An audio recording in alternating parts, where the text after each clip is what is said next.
Shabbat Shalom, chers frères et sœurs dans le Christ.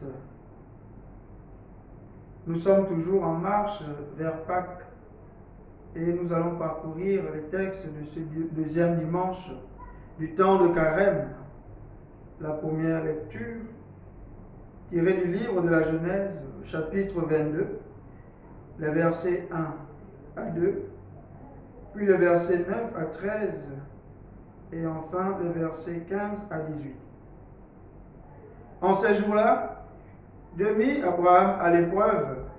Il lui dit, Abraham, celui-ci répondit, me voici.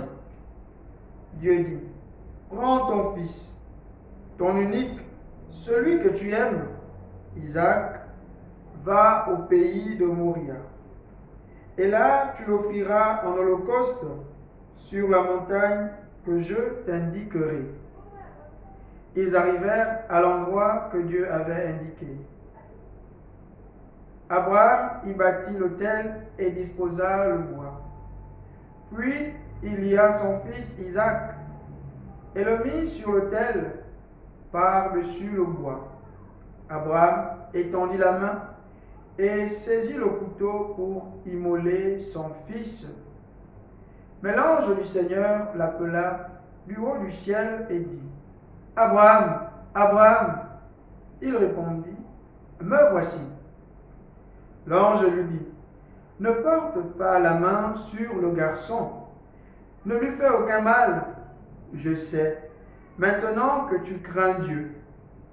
Tu ne m'as pas refusé ton fils, ton unique. Abraham leva les yeux et vit un bélier, retenu par les cornes dans un buisson. Il alla prendre le bélier et l'offrit en holocauste à la place de son fils. Du ciel, l'ange du Seigneur appela une seconde fois Abraham. Il déclara, je le jure par moi-même, oracle du Seigneur, parce que tu as fait cela, parce que tu ne m'as pas refusé ton fils, ton unique, je te comblerai de bénédictions. Je rendrai ta descendance aussi nombreuse que les étoiles du ciel et que le sable au bord de la mer. Et ta descendance occupera les places fortes de ses ennemis. Puisque tu as écouté ma voix, toutes les nations de la terre s'adresseront l'une à l'autre la bénédiction par le nom de ta descendance. Ce passage du livre de la Genèse, dans la tradition juive, est lu le jour du Rosh Hashanah, qui est la fête du Nouvel An, la fête du commencement des mondes nouveaux. Le Rosh Hashanah qui veut dire tête de l'année ou commencement. Et le Rosh Hashanah se célébrait pendant 2 jours, le premier et le 2 du mois appelé Tishri. Tishri qui tire sa racine de l'acadien Sekou qui veut dire commencement. Et ce jour, on célébrait le commencement de la création, lorsque Dieu créa le ciel et la terre et l'homme comme couronnement de tout. Mais aussi, on passait au crible le jugement de Dieu sur l'humanité. On célébrait à la fois le commencement et le jugement de Dieu. Et durant ce jour, on utilisait ce passage du livre de la Genèse pour rappeler à Dieu la bonté des pères, la fidélité des pères. De la même manière qu'Abraham, qui est un patriarche, a été fidèle au Seigneur. De la même manière, Dieu également par fidélité aux pères qui les ont précédés, il devait pardonner les fautes de son peuple. Et la Torah orale, celle révélée par Moïse à côté de la Torah écrite, qui aujourd'hui pourrait renvoyer aux commentaires des textes de la Torah, raconte cette petite histoire en disant que lorsqu'Abraham va au mont Moria pour offrir son fils en sacrifice, Abraham discute avec Dieu et il dit ceci: quand tu m'as dit de prendre mon fils unique, de l'amener au mont Moria pour l'offrir en sacrifice, je ne me suis pas opposé. De la même manière, à Rosh Hashanah, tu dois pardonner les fautes de ton peuple. Et Dieu a répondu: je le jure. Ce qui veut dire que pour nous qui sommes en temps de carême, nous pouvons utiliser ce texte en demandant au Seigneur, nous qui sommes les fils d'Abraham, nous pouvons demander au Seigneur à travers ce texte de nous pardonner nos fautes à cause des mérites de son Père, à cause des mérites d'Abraham qui est notre Père dans la foi. Dans ce texte, il s'agit de l'épreuve d'Abraham, épreuve de fidélité, où Dieu demande à Abraham d'offrir son fils en sacrifice, l'Holocauste, qui est le sacrifice offert à Dieu, où on brûlait l'animal, on l'égorgeait et on le brûlait. Et c'est cette fumée qui montait vers le Seigneur. En montant, Dieu était apaisé par le parfum de l'Holocauste, par le parfum qui se dégageait de l'animal qui était consumé. C'était pour apaiser la colère de Dieu. C'est ça la signification de l'Holocauste. Et ce texte est encore appelé en araméen Akeda, pour signifier la ligature d'Isaac, qui demande à son père de l'attacher de manière à ce qu'il ne puisse pas bouger, parce qu'il veut être une victime parfaite pour le sacrifice. Parce qu'il se dit, s'il bouge, s'il se débat, à ce moment donné, il ne saura plus plaire à Dieu.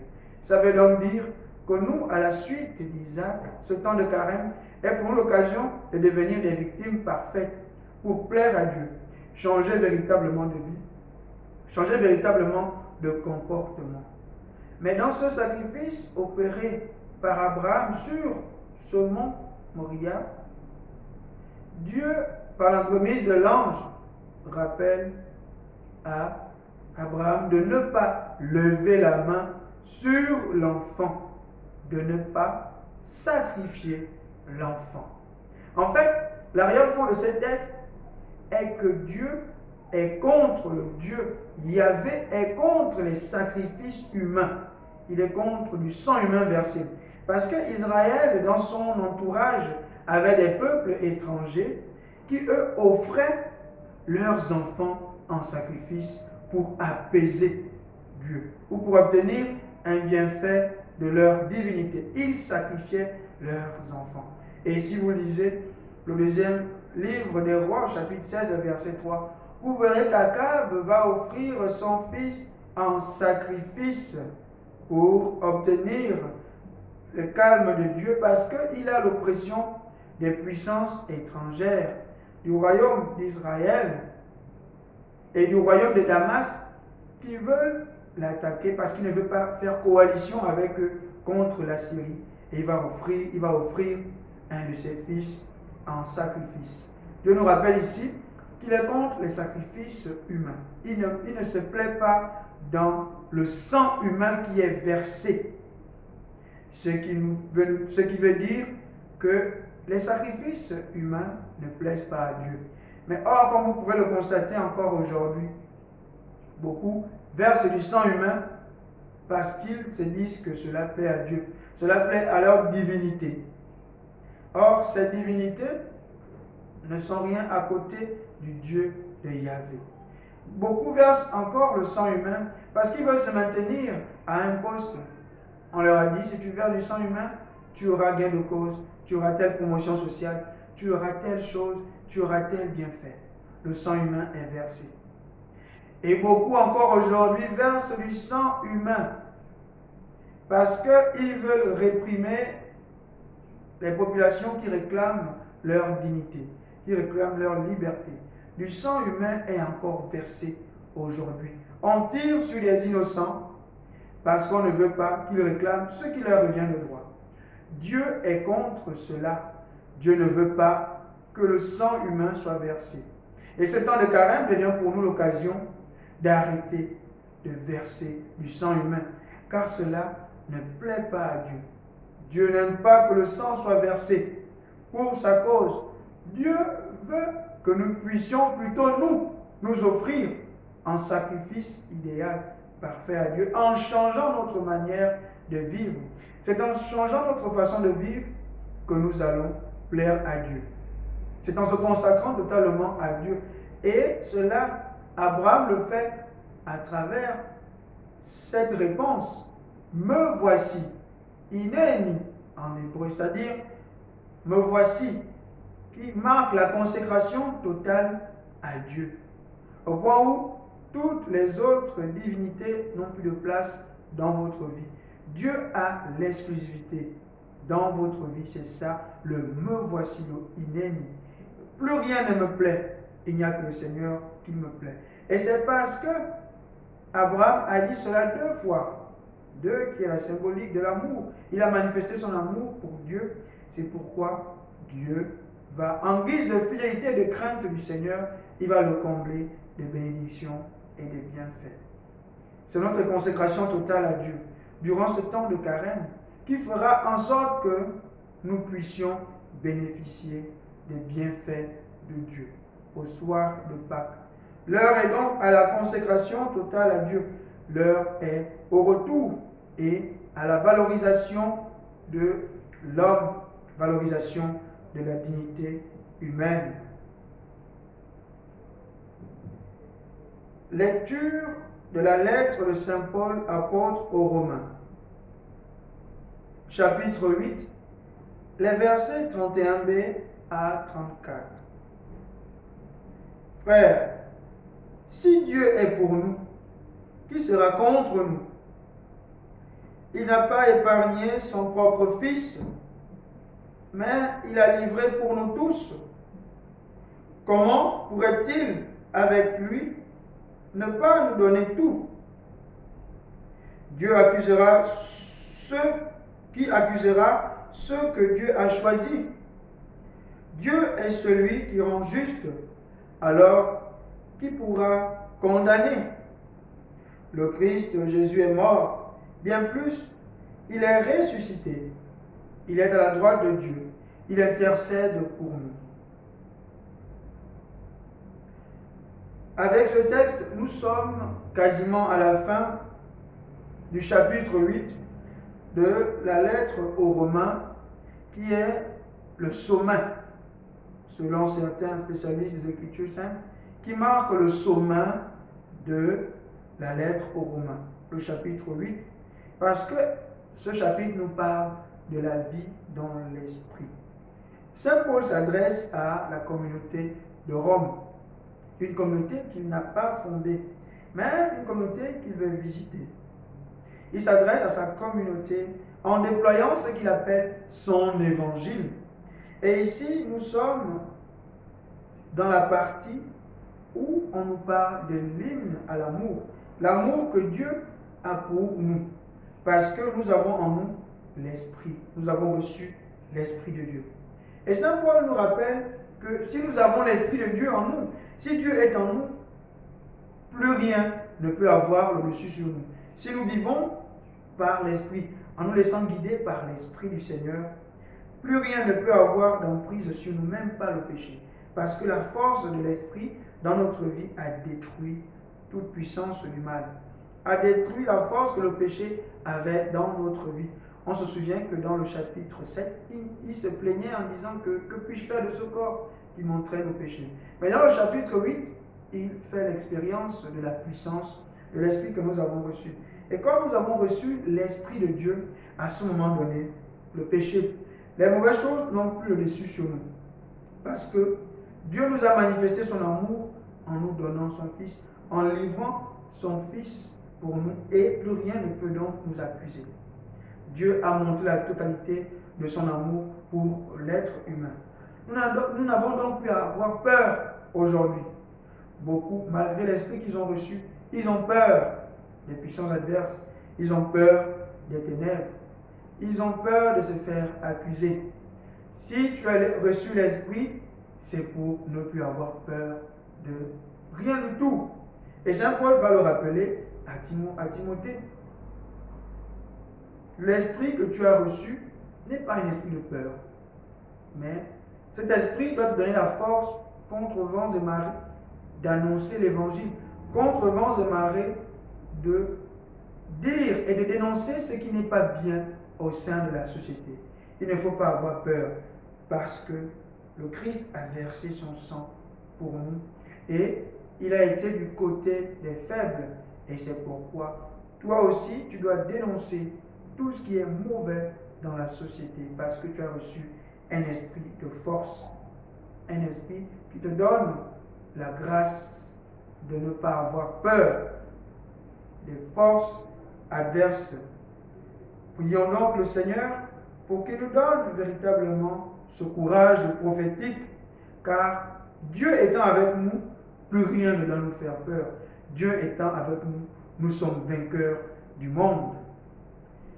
Évangile de Jésus-Christ selon saint Marc. Marc chapitre 9, versets 2 à 10. En ce temps-là, Jésus prit avec lui Pierre, Jacques et Jean, et les emmena eux seuls à l'écart sur une haute montagne, et il fut transfiguré devant eux. Ses vêtements devinrent resplendissants, d'une blancheur telle que personne sur terre ne peut obtenir une blancheur pareille. Élie leur apparut avec Moïse, et tous deux s'entretenaient avec Jésus. Pierre alors prend la parole et dit à Jésus: Rabbi, il est bon que nous soyons ici. Dressons donc 3 tentes, une pour toi, une pour Moïse et une pour Élie. De fait, Pierre ne savait que dire, tant leur frayeur était grande. Survint une nuée qui les couvrit de son ombre, et de la nuée une voix se fit entendre: Celui-ci est mon fils bien-aimé, écoutez-le. Soudain, regardant tout autour, ils ne virent plus que Jésus seul avec eux. Ils descendirent de la montagne, et Jésus leur ordonna de ne raconter à personne ce qu'ils avaient vu, avant que le Fils de l'homme soit ressuscité d'entre les morts. Et ils restèrent fermement attachés à cette parole, tout en se demandant entre eux ce que voulait dire ressuscité d'entre les morts.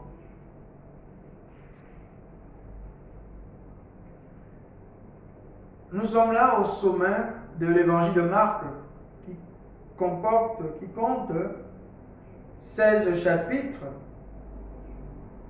Et ce passage nous dévoile progressivement l'identité de Jésus. Jésus, à qui Pierre, dans le chapitre 8, a dit qu'il était le Messie. Et voilà que dans ce chapitre, Jésus va révéler ce qu'il est. Il prend Pierre, Jacques et Jean, qu'il amène à l'écart sur une haute montagne. Le fait que Jésus prend Pierre, Jacques et Jean veut dire que c'est Jésus qui a l'initiative, c'est son initiative personnelle, qui prend ces derniers pour vivre une expérience particulière. Ils vont sur une montagne, une haute montagne. Et la montagne, dans la symbolique biblique, est d'abord le lieu de la rencontre avec Dieu. Le lieu où on voit Dieu, où on va à la rencontre de Dieu. Mais la montagne, c'est aussi le lieu où on vit un événement décisif dans notre vie. Si vous vous souvenez, c'est sur une montagne que Moïse va recevoir la Torah, c'est-à-dire la loi des Juifs. C'est sur une montagne que Abraham va aller pour offrir en holocauste son fils. Donc Abraham vivra une expérience particulière. Il va se rendre compte de sa fidélité au Seigneur et il sera comblé de bénédictions, comme on l'a suivi dans la première lecture. C'est aussi sur une montagne que Élie va rencontrer Dieu. Lui qui vivait une angoisse intérieure parce qu'oppressé par la reine Jézabel qui voulait le tuer. Dans son angoisse, Élie va faire la rencontre de Dieu dans ce qu'on appelle la brise légère, mais qu'on devrait traduire par cette voix silencieuse. Il va faire l'expérience de ce Dieu qui se révèle dans le silence. Dans la montagne est le lieu où on vit une expérience décisive qui bouleverse notre vie, qui change tout notre être. Et pendant ce temps de carême, nous sommes donc sur une montagne. Et durant ce temps de carême, nous allons vivre une expérience particulière. Nous ne devons pas sortir de ce temps de carême comme quand nous sommes entrés. Ça veut donc dire que nous sommes sur une montagne et nous devons être transformés. Nous devons être bouleversés dans notre vie. Et c'est ce que vont vivre Pierre, Jacques et Jean. Jésus est transfiguré devant eux. Il ne fait pas cela à l'écart. Il est transfiguré devant eux. Mais c'est faible de dire qu'il est transfiguré. Parce que le texte grec parle de métamorphoté, c'est-à-dire méta et morphé. Ça veut dire, c'est-à-dire au-delà de l'apparence, au-delà de la forme. Donc, Jésus, en quelque sorte, a changé de forme au milieu de ses disciples. Il a changé de forme. Il est allé au-delà de l'apparence. C'est comme si vous connaissez quelqu'un, vous pensez connaître quelqu'un pendant que vous habitez avec lui, mais à un moment donné, vous vous rendez compte que ce que vous connaissez de cette personne n'est rien à côté de ce qu'il est dans son intégralité.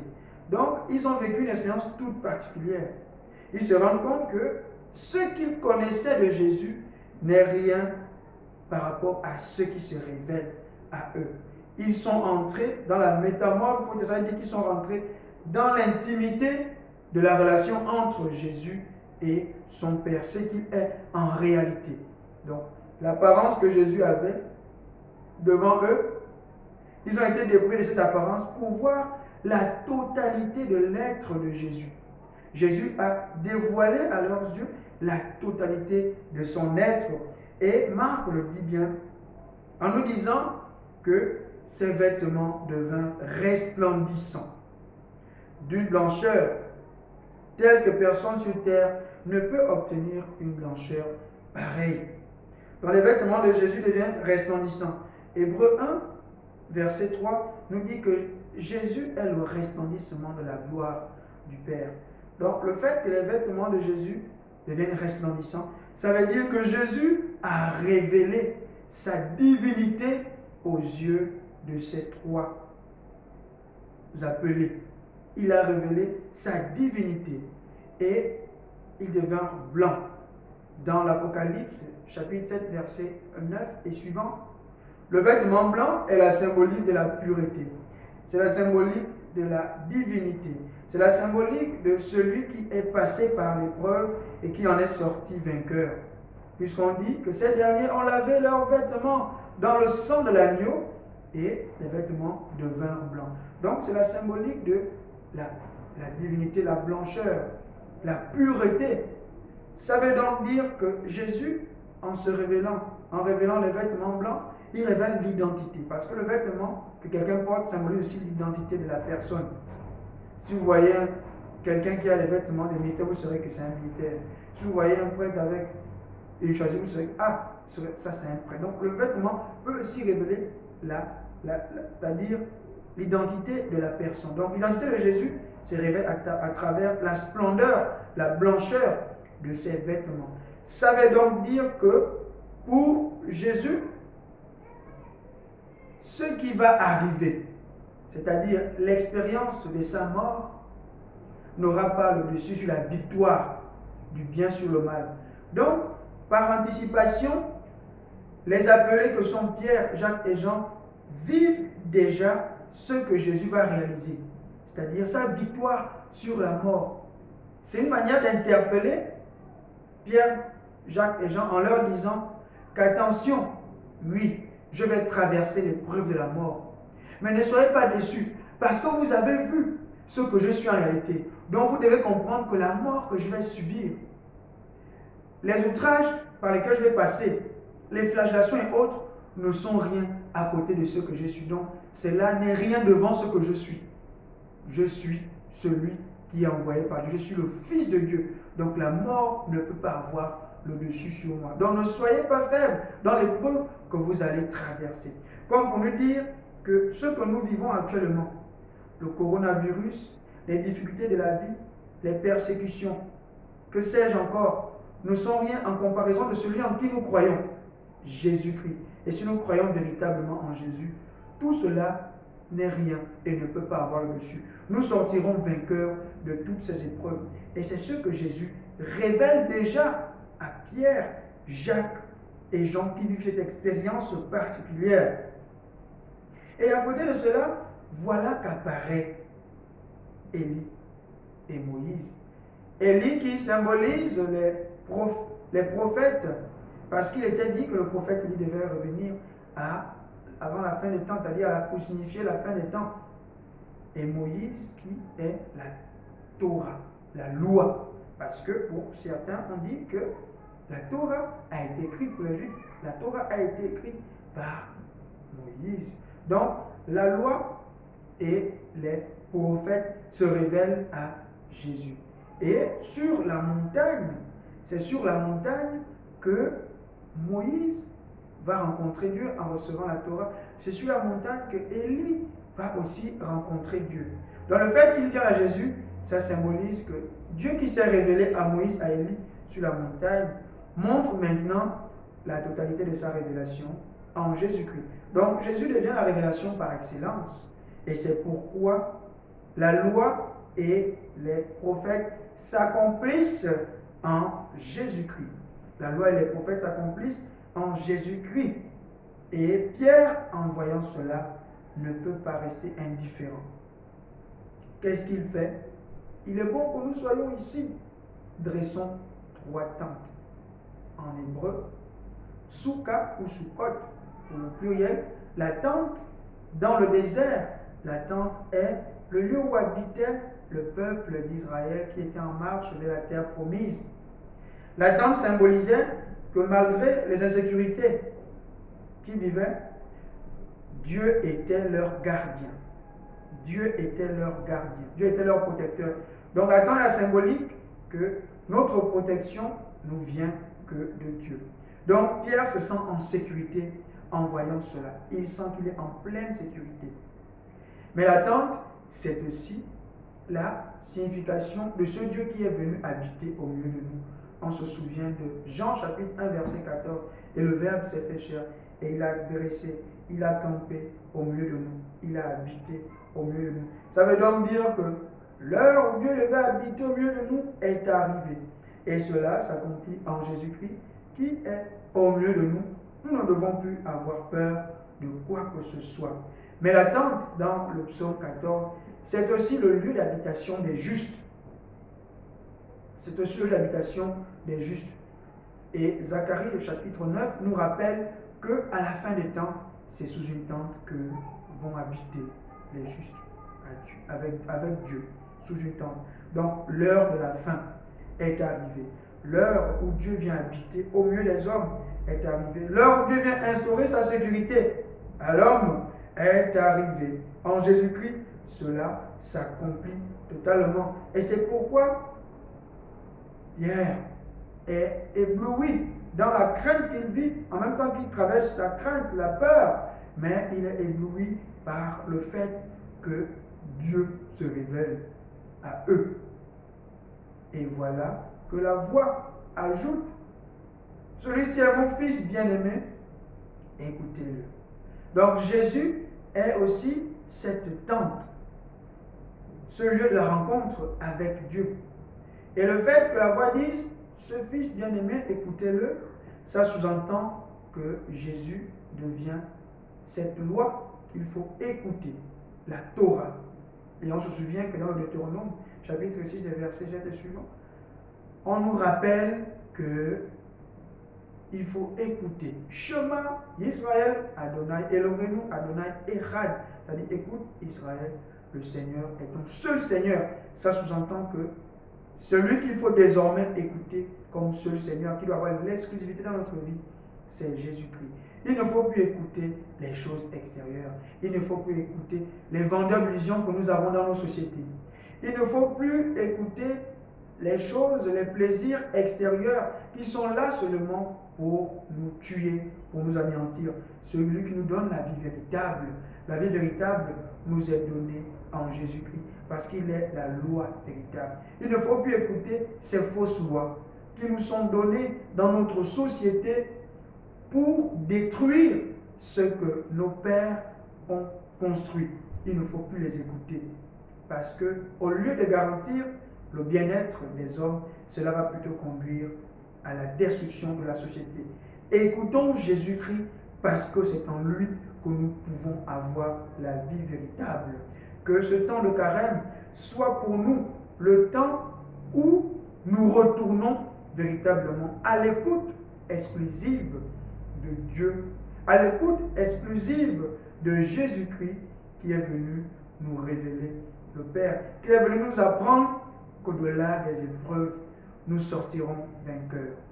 Au-delà des épreuves que nous allons traverser tout au long de ce carême, nous allons sortir vainqueurs parce que la victoire nous est donnée par Jésus-Christ que nous devons écouter lui seul. Shabbat Shalom, frères et sœurs dans le Christ.